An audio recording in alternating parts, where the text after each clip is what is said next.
You are now listening to Asking for a Friend with TalkDoc, sharing insights through real, honest, and practical ways to improve your communication and relationships. Featuring your hosts, Dr. Pamela Kreiser, Meredith Edwards-Nagel, and Taylor Polindo. So this week, I want to tell you how things are going so well in the Polindo household that literally we're in the car and I look over at my husband. We're going to an event and it hit me. I was like, oh my God, you still have a mustache on your face? From our Halloween costume. That's how much I've looked at him this week, that I did not even notice he had not taken care of that upper lip situation. I was like, I know that now it's too late to shave. We're already in the car going somewhere.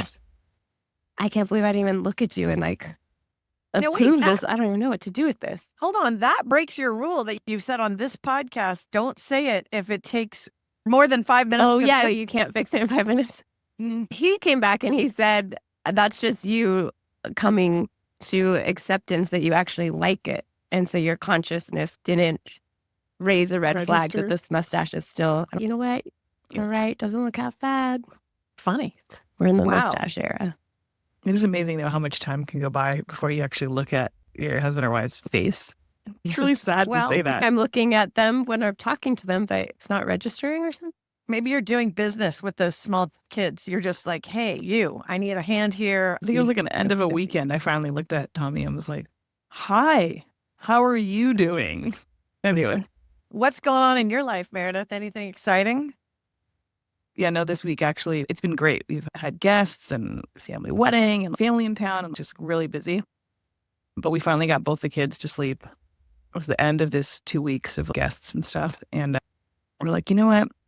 Let's get a glass of water, maybe watch one episode of a show we like, maybe talk to each other for a minute. Yeah, before we do that, let's let the dog out. It's late. Let's let him go to the bathroom one more time before we go to bed. So we let him out. We're filling up our waters. He's a good dog. He doesn't run away. We're like, oh shit, he ran away. So we go outside and he ran back to Tommy and he was sprayed by a skunk. So that was fun after 9 p.m.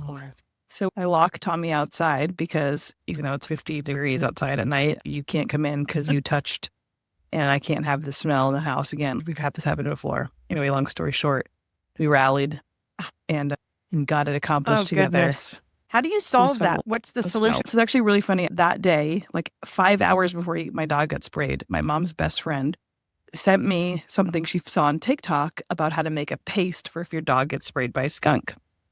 And she said, in case this ever happens to you again, and I was like, haha, so funny. I hope that never happens again. I didn't even bother reading it because I was like, I am not manifesting my dog getting sprayed by a skunk. It was like 5 p.m. when she sent it. Wow. He got sprayed like between 9 and 10 that night. I know I have to call her and tell her. No, it's just a paste of baking soda and Dawn soap. You put it on them dry. It actually really worked incredible. But I'm still going to take him to get professionally cleaned this week because, it's so foul. Did you put the same paste on your husband? I made him put it on his face, yeah. Because the dog came up to him, he was bent down, and you can put this on your face too. And I locked him outside for an hour. It's horrible. Wow. Not the date night you were hoping for. Yeah, amazing. You get so far into a day, and all I look forward to is looking at your face and just saying hello to you, or even saying nothing to you and just watching a show next to you, or something. We were so close to that moment. I think that was more of the feeling of the end of the night. Well, okay. Or not. Yeah. Anyway. Talk, anything new and exciting? A little pipe broke under my sink in my kitchen today that we discovered. I think it's a small leak that's gone on for a while. Yeah. Oh, did you just it's open it? Currently dripping. I think it's dripping while we're talking. But I'm having one of those roadblock weeks where I get things going and then it's a no. I went to the pharmacy to get something. They don't have it today. None of it's coming together. Such a picture in my head. You have such a plan and then someone's just holding a stop sign in your face. Just kidding. You're not doing that today. It's just all the things. I think we're all very get shit done type of people. I'm gonna focus. I'm gonna get this done. When you have little people or roadblocks, trips in your sink or whatever happens and that gets in your way. I don't know if you guys are like that, but it gets me so heated. I was going to be productive today. I was going to get something done. Oh, yeah. I feel like I have a lot of those little things. Yeah. It's like you go somewhere, it's closed. But it makes you appreciate when things go well. The family was in town and we had a big group of kids and I picked a restaurant that was a nice restaurant near a park so kids could play. And then when we got to the park, I looked up the restaurant and realized that the restaurant was closed on Mondays, so we couldn't go. My life. But what is it when you were so intentional about your planning, but then it all goes to shit anyways? As though I planned through all the chaos and then something just flipped it on its head. Yep, that's where I'm at. Yeah. Okay, so this episode is about why people don't speak up and conformity and silence. And it got me thinking about that situation that we've all been in where someone tells a joke and something in the joke goes against what you morally believe. So maybe it's against a people group or a belief or whatever, but you smile or laugh a little just to get through it. So you're not seen as being disagreeable. I hate it when that happens, but I've done it. I hate myself for laughing with it, like even just a little. Yeah. But I know I have done it just to pass by the moment or to save the relationship. Another one could be you're in a group of people and most of the people really want to do something, whether that's go to a certain place to eat at a restaurant or to do a certain activity. And you're definitely wanting to not go out, but everyone wants to. So then you rally yourself to do it, even if you don't want to do it. Totally been there. And it's hard if you perceive everyone really agrees. And we don't know if they really do, but it just looks like that. And everyone appears to not be thinking what I'm thinking. Yeah. If someone says something that's inaccurate, but you don't want to correct them, trying to protect their face, like you don't want to embarrass them in front of other people. I don't think I could correct someone. It would really be it. That would be tough for you, Taylor. That would be like the worst. I think you actually struggle with both. I think you struggle with the fact that someone might believe something to be true and it's not true, which you hate that. But then you also hate saying something, right? So bad, yeah. Because I feel like, again, as with everything, I'm letting them believe a lie, which is like a bad friend. But I know that some people can be sensitive and it'd be hard to receive a correction. So, just all of this is bad for me, this whole topic. I like that. Can we just start there? All of this is bad for me, Taylor, on the topic of this evening. One I think of is where you have someone who's in power, like a supervisor, a boss, some kind of leader of something, and they say, come on, tell me your opinion. And this opinion is not going to be what they want to hear. Yeah. So then the question is, do you just not say something or do you make it even worse and say what you think they want to hear? I say what they want to hear. So levels of self-betrayal, right? Yeah. One that sticks out for me a lot, especially in recent climate, is I feel like in my gut a disagreement, but I don't think I have enough information on the table with the person that it would be a healthy disagreement. It could turn into something sour instead of a dialogue. So then I just don't say anything because I don't want to start something that I don't know if I can finish. Yeah, that's interesting. So you don't have the research to say, this is why you're wrong about this thing. Yeah, I feel like maybe it's the place I am in life.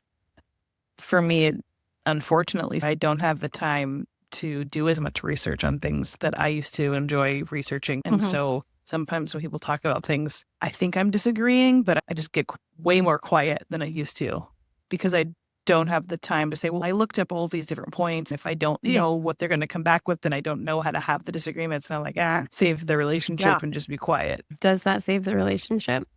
They're probably not my like ultimate closest ones because the ones I'm ultimately closest to, which are fewer the older I'm getting, I feel I can not have every piece of information and still entertain a conversation and say, oh, I'm still learning. But maybe it's more of people that are like intensely opinionated about certain things. I think that's a great question, Taylor, because that's the thing we're trying to protect, that lack of belonging. So we go along, we conform, right?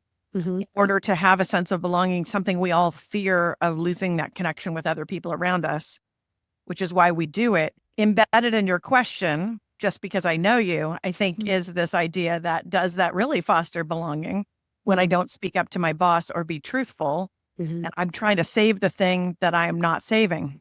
Yeah. To me, I just think that those people that I have to be a yes person to or stay quiet around or can't share what I really think, it's not an authentic relationship and it's shallow. When I was younger, those relationships were fine and easy and I had a lot of them. And now they're just too costly.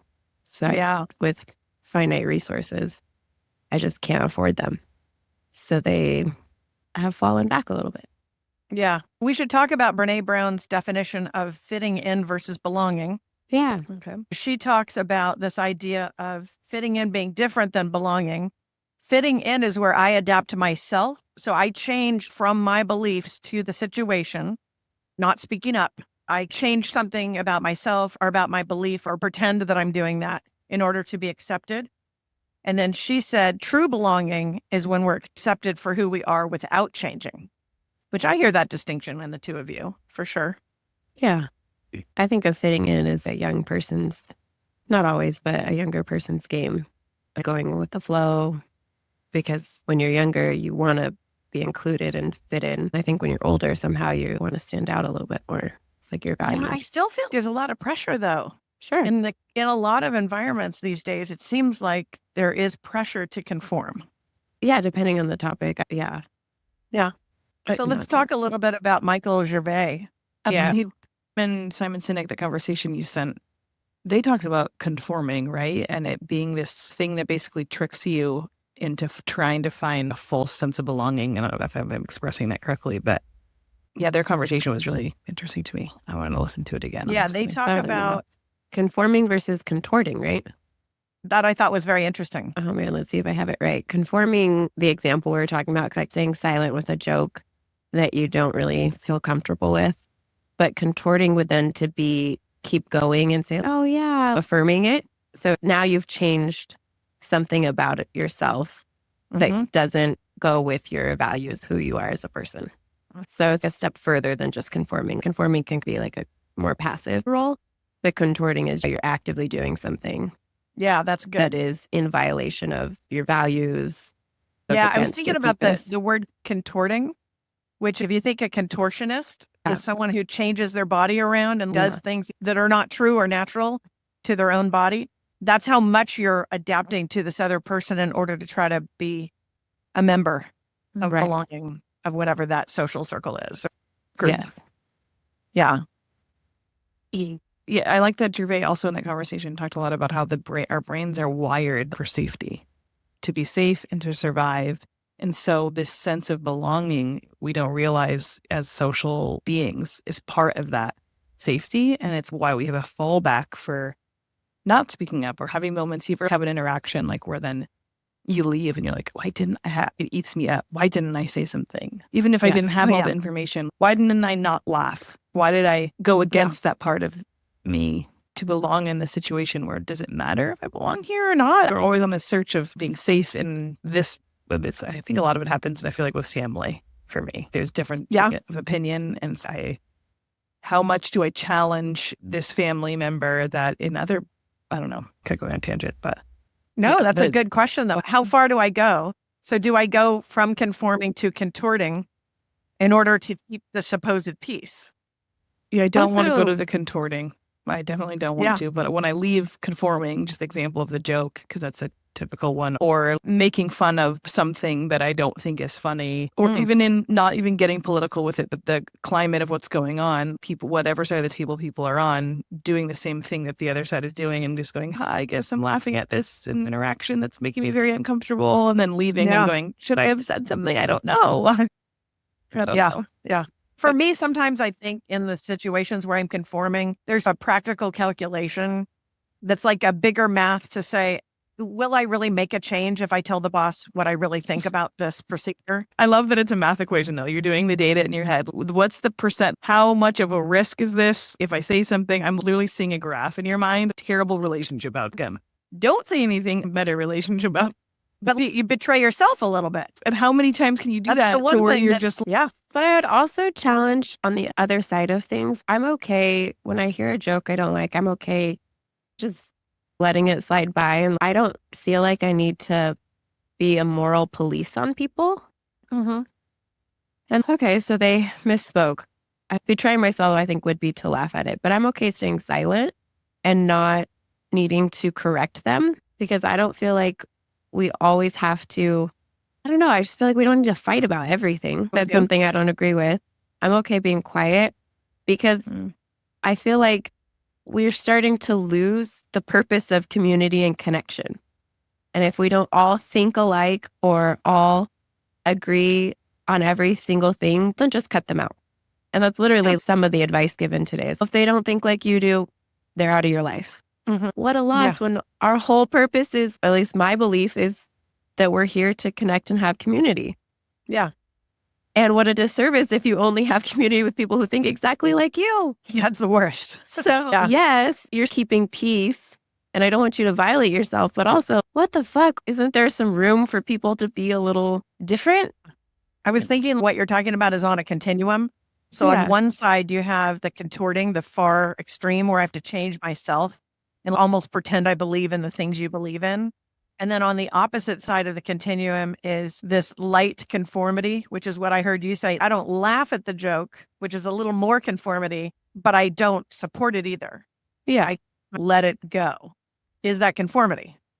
I think it is still a level of, because I guess it depends if someone feels like they need to stand up, if that's a value for them. Then if I heard someone say something offensive, I need to stand up and say that was offensive. But my question is like, what is that getting us? That's a great question. And what are we losing? I think for me, there's this gut thing whether people think it's funny to joke about assault, or people will make jokes about a certain religion or something. And you can say different funny responses where you can be sarcastic back. That's what I go to, humor.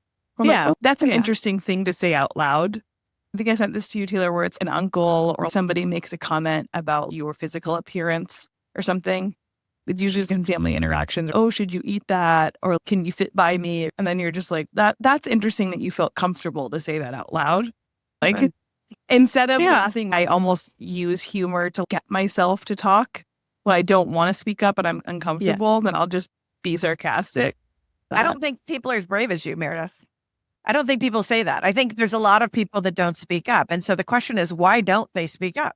Okay. Yeah. Why is it? Because I think there's more people that struggle with that, leaving the interaction, thinking by themselves, oh, I wish I hadn't laughed at that joke, or I wish I had said something.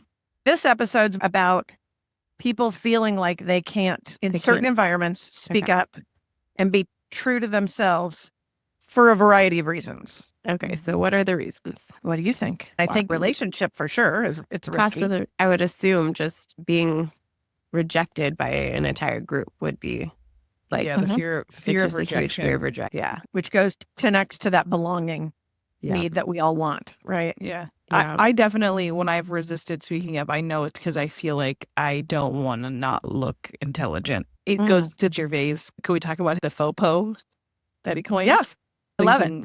It's instead of the FOMO, fear of missing out, he does the FOPO, fear of other people's opinions.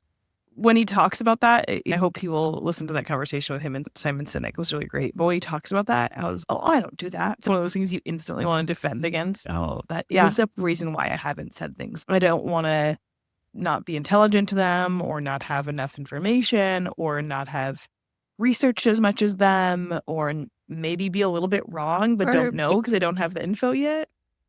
Or being seen as difficult, or especially at a workplace. Oh, we're just joking around. Yeah. You know? I think in the workplace is when I feel more pressure.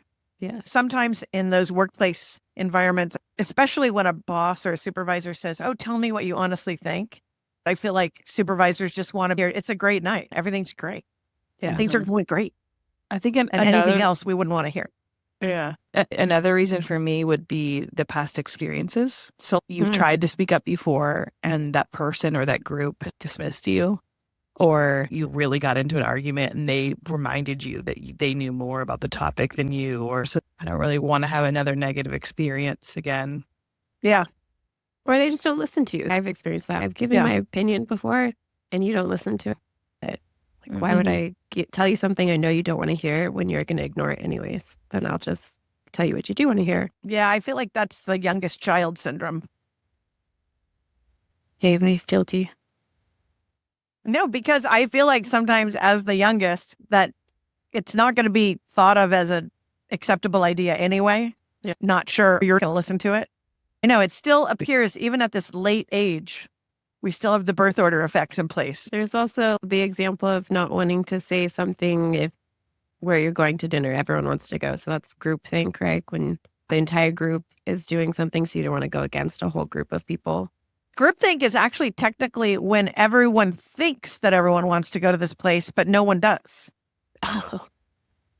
But it's because no one is willing to stand up and say something. Exactly. Right? So we could decide we all want to go to Chinese and everyone says, oh, we all do.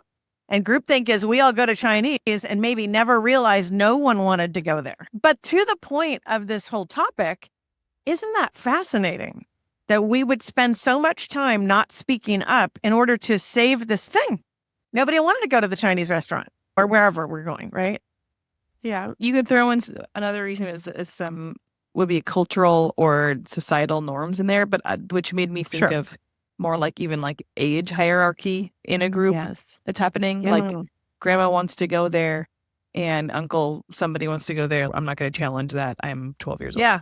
I'm going to follow this cultural norm right now, which is to be okay with the older people picking this option. I think going along with that, because we are in a culture of cancel. And I'm not talking about you being canceled because you broke the law and now you're facing those consequences. Now it seems like you can't share different opinions of people and you get canceled for just your opinion on something. So here's the questions that Gervais asks. 3 questions to ask yourself. 1, am I living in fear of what others might think of me? 2, do I conform and contort my actions to appease others or seem like I fit in? 3, do I hold back from expressing my real feelings because I'm worried that others will judge me and isolate me? And if we go back to our episode of belonging versus fitting in, what is it? What's the cost of when you don't fully represent your values? If you violate that, then what's the cost? It's a pretty big one. Betray yourself. You betrayed yourself, right? Yeah, that's right. And I think that is a big cost. And Gervais gives us the way out of this. What's the way out of this pressure that we all feel to conform? He gives us some different ideas. One of the strategies that Dr. Gervais says for us to follow is to really think about our purpose for being on this earth, which is a pretty big question. Because he talks about what do you actually want to do with your life, right? That's your purpose. Yeah. And if you violate your purpose, then you're just betraying yourselves. He talks about understanding that purpose. Try to live that philosophy as soon as you figure out what it is. I'm not super familiar with his work, but from what I gathered from the couple of interviews that I saw of him, we tend to be a little lost and conforming or contorting if we fall away from our purpose.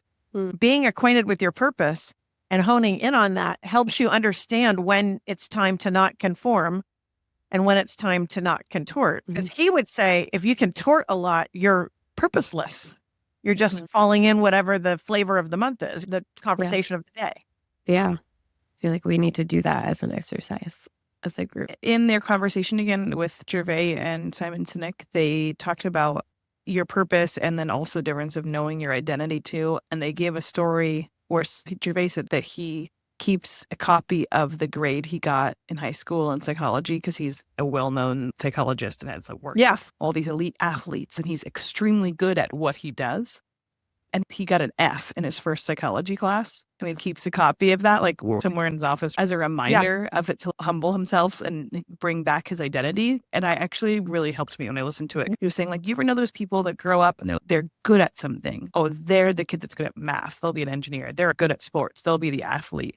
And he was like, I didn't really have a thing I was really good at. So I didn't know. And so he had to work hard to his mastery, but still knowing that that's not his identity and who he is. Because in the example they gave was all these elite athletes. At some point, the athletes will get an injury or retire. They don't stay professional athletes forever. That's right.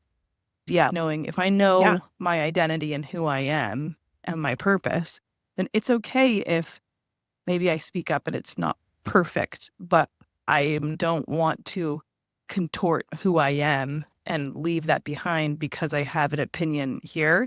As long as it's in a way that's for me, it's I'm open to learning. I would still like to have this conversation.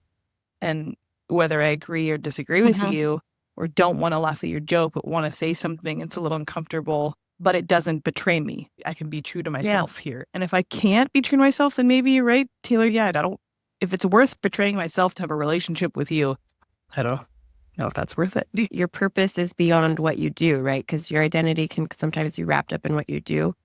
But your purpose is beyond that, because once you stop doing whatever you do, whether it's because you physically can't do it anymore, or you're just retired, or you get kicked out, whatever it is, you can't cease to exist. So your purpose has to be beyond that. And then once you know what your purpose is, then in every little moment, you make your choice. Didn't he say, even brushing my teeth, does it go towards my purpose? In every little thing I'm doing, not that I'll ever finish my purpose, but each moment in life, am I pushing my purpose forward? Then when you come to those moments, is being quiet right now pushing my purpose? Is speaking up right now pushing my purpose? Then you can gauge in each interaction, does this align with my purpose, which is aligning with like my true self? I think you'd have less moments of conformity, contorting, and betrayal of yourself if you know your purpose and then know how to execute it, or just practice. We're just always going to be practicing this. Gervais says he does a lot of high performance psychology and says, if you're not truly yourself, if you're conforming or contorting, that holds you back from that high performance. Did you hear about this phobia they talked about? So it's called allodoxophobia. Okay, this is crazy for our listeners. So allodoxophobia means fear of other people's opinions. So it's the FOPO, right, that Gervais talks about. And I thought it was interesting to break down the words. So allo meaning other, doxa meaning opinion, and phobia meaning fear. So fear of other people's opinion. And this is a phobia associated with social anxiety rather than just rejecting other people's opinions. So it's kind of unique. Didn't Sinek say, doesn't our country have this? That's so good. It's not actually, I mean, for the phobia side of it, if you have it as a true phobia, it's very rare, honestly. But I thought it was an interesting thing. But I love that. That's good. Simon Sinek said, doesn't the country have this? And that's the idea behind the episode. A lot of people feel they can't say what they think. I think it goes to being afraid to be canceled for your opinions. And I think that canceling idea is really interesting too, because I was thinking about this related to social media. It's just easier to cancel people than it used to be. Yeah. So you have these friends and you're connected in social media and you just decide, I'm just click of a button, we're done. Whereas, before social media, you would have to go out of your way to cancel a person. And you might even have to tell them you're canceling them. Yeah. I just watched a documentary. It was the Will Ferrell one with him and his friend driving across country. I saw that. And my perspective is that people in person just will not say the things that they are comfortable saying on social media. Comments and all these things. I'm just baffled after elections, after 2020, after all these major things have happened, what people will say on social media because it's safe, because you're not talking to a person's face and having to deal with real life interactions. Yeah. That they just would never say in person. And I think that's part of the problem with all of this. I just don't think that people are as mean or as disgusting as they are on. I just don't think humanity is really like that. I think there are some weird people out there who are violent and say weird shit. But the majority of people, I don't think are really like that. Whether they agree with you or not, will not treat you that way. And that's when I think of community and a higher calling. I think that is more valuable to maintain than to share every little opinion you have on every little thing, because there's just a million different opinions on a million different topics and we're not all going to agree. I agree with you mostly, but I think it is foul to see the things people can write down just because they can hide behind the screen. Completely. And that's why you should just get rid of our social media, man. It's amplifying the voices of the few. Yeah, like the people who leave reviews. It's such a small percentage of people who leave a review, and it's either the very, very happy or the very, very pissed off. Mostly the pissed off. I think I want to believe that, but there's too many people on social media now, which makes me think they're just all of us walking around talking like this. Did you ever hear that stand-up comedy routine by Jim Gaffigan where he said that he took his family to the Anne Frank house in Amsterdam and somebody left a negative review? And he said, who does that? It's the Anne Frank house. It doesn't have a 5 out of 5 stars because somebody left a negative review. And he said, who does that? I don't know why. That just reminded me of the first boy my sister brought home to have dinner with the family. and he didn't finish his dinner. My brother asked him if he liked something my mom made. He said something like it was all right or something. And I remember we were like, dude, no, shut up. Don't speak up. Say it's delicious, conform, and eat the whole thing on your plate. Dude. Yeah, you're part of the establishment, Meredith.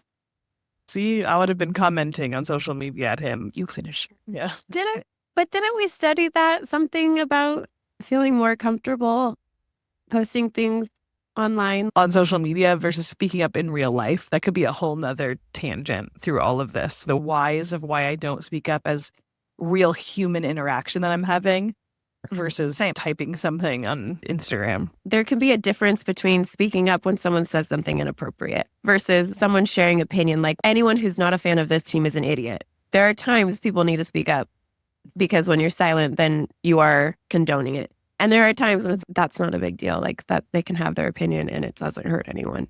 I don't think we all need to argue this. Yeah. I feel like sometimes we are talking about, maybe we're thinking the big heavy things, but versus the little opinions and the little things, that it's a different tier. I think that's a good distinction to say social media is a completely different animal. And I think when I look at some of the postings and I think, do I want to respond? I just don't see a point. But I think, to your point, it's because I'm not in a relationship with them. Yeah. It could be a friend that posted something, but that's not that likely. It's more like, oh, everyone who likes the sports team's an idiot. I have no reason to say anything to that post. But I do think if we center this back on the relationships we want to keep, then we want to think through the answer that we're getting from Gervais is think through your purpose. Yeah. And that will guide you on how to take care of your true self. And I think if anyone listening is struggling with this, speaking up and saying, where do we go from here? I think Gervais and some of the other authors would say, some of this begins with you. By that, we mean it begins with you in terms of understanding yourself. And until you do that, you won't really understand the conforming or the contorting that might go on because you're not understanding your purpose. And we'll put it in the show notes. Gervais has a book out called The First Rule of Mastery. And that could be a good resource to think through understanding that purpose and starting to think about what we're capable of and realizing some of these unique things about ourselves out of that purpose that we might achieve or fulfill or however you want to call that. But he talks a lot about that idea of doing something that would be that fulfillment or following that purpose to the end of that thing. Cheers to finding our purpose. Indeed. Cheers. Once again, thank you for joining us today. Please remember to rate, share, and subscribe to our podcast. And thank you for listening to Asking for a Friend.